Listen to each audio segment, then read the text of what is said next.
अन्योंहासेयो guys, Radhe Radhe. तो कैसे हैं आप लोग? उम्मीद करता हूँ कि आप सब लोग सही सलामत होंगे, क्योंकि सही सलामत ही होना चाहिए। रही बात मेरी, तो आप लोग तो जानते हैं कि किसी ना किसी बात को लेके हमेशा हमेशा मेरा मूड खराब ही रहता है। और इस बार भी मेरा मूड बहुत ही ज़्यादा खराब है। मतलब कुछ ना कुछ ऐसा हो ही जाता है कि मेरा मूड खराब हो जाता है। और आप लोग समझ सकते हो, आप लोग समझ पा रहे हो कि मेरा मूड इस बार क्यों खराब है।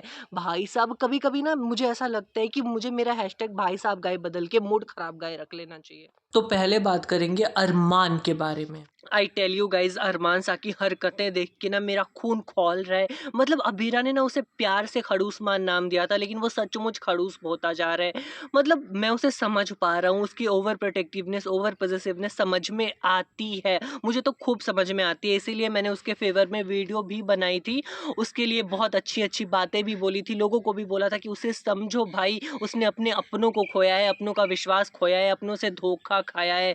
लेकिन अब बहुत ही ज्यादा वो हद कर रहा है। मतलब वो पहला लड़का नहीं है जो पापा बना है, हर कोई कभी ना कभी तो पापा बनता ही है ना। अरमान इस कदर सबको हर्ट करता फिर रहा है ना, जैसे सिर्फ वो ही पुकी के बारे में सोचता है। ठीक है, वो पुकी का पापा है तो वही सोचेगा ना पुकी के बारे में, लेकिन अभीरा भी तो सोचती है। आज तो अरमान ने विद्या को हर्ट कर दिया, काजल को हर्ट कर दिया, चाची साथ तक को नहीं छोड़ा उसने। मतलब अबीरा को तो करता ही है, वो हमेशा ही हर्ट करता है, आज तो उसने सबको हर्ट कर दिया। ये बहुत ही गलत बात है। सिर्फ इसलिए क्योंकि आप ओवर प्रोटेक्टिव हो, इसका मतलब ये नहीं कि आप सबको हर्ट करते फिरोगे। आप ओवर पॉसेसिव हो तो ये आपकी गलती है, ये आपकी खामी है भाई साहब। अपने ओवर पॉसेसिवनेस के चक्कर में आप लोगों के सेंटिमेंट्स को हर्ट नहीं कर सकते हो। ये सब रिटर्न में मिलेगा अरमान को। आज अरमान अबीरा को इतना कुछ कह रहा है, इतना गलत सलत बोल रहा है, उसको भला बुरा कह रहा है, इतना हर्ट कर रहा है उसको। मतलब अबीरा अपने ही बच्चे के लिए अजनबी है, विद्या अजनबी नहीं थी अरमान के लिए। बीएसपी के टाइम पे अरमान ने सब कुछ अकेले ही कर दिया। अबीरा को तो अपने मृत बच्चे का शक्ल देखना भी नसीब नहीं हुआ। किसकी वजह से?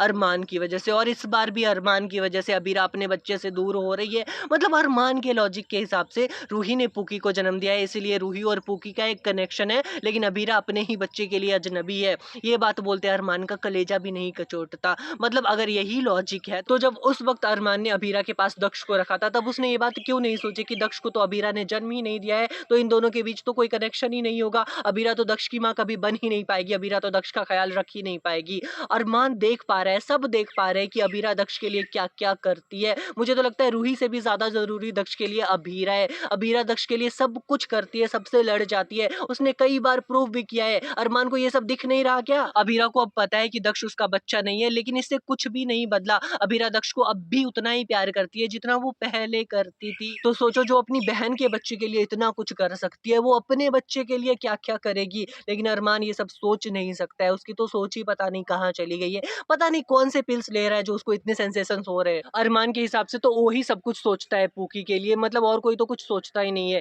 इसीलिए तो पूकी के जन्म के वक्त अरमान भाग गया था वहां से। देखा जाए ना, तो अरमान अबीरा के साथ वही कर रहे हैं जो दादी सा और विद्या ने शिवानी के साथ किया। अरमान ये बात जानता नहीं है क्या कि एक बच्चे को उसकी माँ से दूर रखना कितना बड़ा पाप है भाई साहब। अरमान ने शिवानी का दर्द देखा है, फिर भी वो अबीरा के साथ ऐसा कर रहे हैं। मतलब अबीरा के साथ आज कौन खड़ा है? देखो, विद्या और दादी सा, वो लोग अबीरा के साथ खड़े हैं जिसने अरमान को उसकी माँ से दूर रखा। और अबीरा के अगेंस्ट कौन खड़ा है? अरमान। मतलब जिस अरमान को अबीरा ने उसकी माँ से मिलाया, जब सबने अरमान का साथ छोड़ दिया, तब अबीरा उसके साथ खड़ी थी। जहां तुम वहां मैं। याद है ना अबीरा का डायलॉग सबको? अरमान के साथ मिलके उसने एक अलग घर बनाया, अलग गृहस्थी बसाई। जो काम अरमान को करना चाहिए था वो सब अबीरा कर रही थी, पूरी जिम्मेवारियां निभा रही थी, अपनी भी और अरमान की भी। वो अरमान आज अबीरा को उसकी बच्ची से दूर कर रहे हैं। मतलब अबीरा ने अरमान को उसकी माँ से मिलाया और अरमान अबीरा को उसके ही बच्चे से दूर कर रहे हैं। मतलब इतना भी एहसान फरामोश नहीं होना चाहिए इंसान को। आप लोग को नहीं लगता कि अरमान को कुछ ज्यादा ही बुरा दिखा दिया गया? आज अरमान पुकी के लिए इतना ओवर पॉसेसिव हो रहा है कि सबको हर्ट कर रहा है, सबको दुखी कर रहा है। लेकिन एक वक्त ऐसा भी था जब अरमान सरोगेसी के लिए मान नहीं रहा था। अरमान तो सरोगेसी के पेपर्स भी पढ़ने नहीं दे रहा था अबीरा को। वो अबीरा थी जिसने लड़ झगड़ के रो धो के उसे सरोगेसी के पेपर पे साइन करवाया था।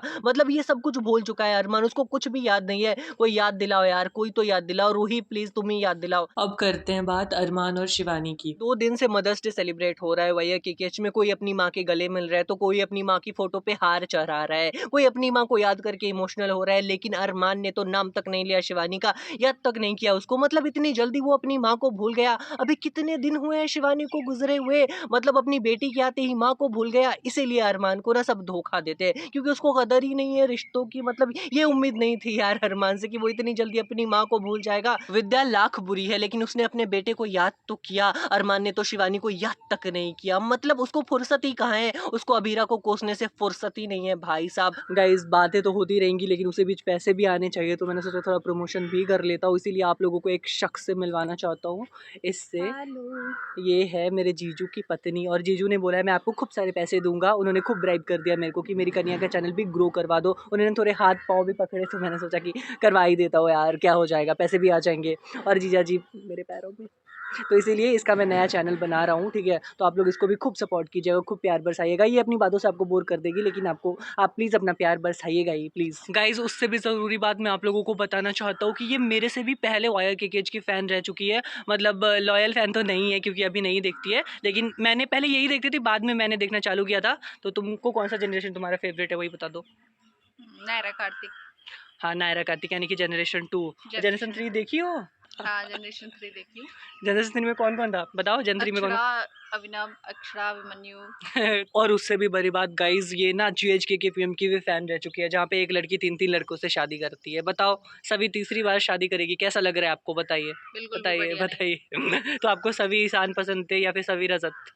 सभी ईशान। हाँ सभी ईशान के फैन तो भाई हर जगह। सभी और बाजी अच्छे नहीं लगते थे साथ में? सभी बाजी बेस्ट। सभी बाजी या सभी ईशान? सभी बाजी हाँ इसमें तो ये मेरे साथ है भाई। सभी बाजी मेरे को भी बहुत सही लगते थे, लेकिन अभी बहुत ही बुरा हो रहा है कि वो तीसरी बार शादी कर रही है। इसको इसको बिहारी लैंग्वेज में क्या बोलेंगे अगर एक लड़की 3 बार शादी करती है तो? नहीं वो यार मुझे लग रहा है ना कि 7 साल के लीव के बाद रूही मर जाएगी। मतलब मुझे बहुत ही बुरे इंटेंशंस आ रहे हैं, मतलब इंट्यूशंस आ रहे हैं।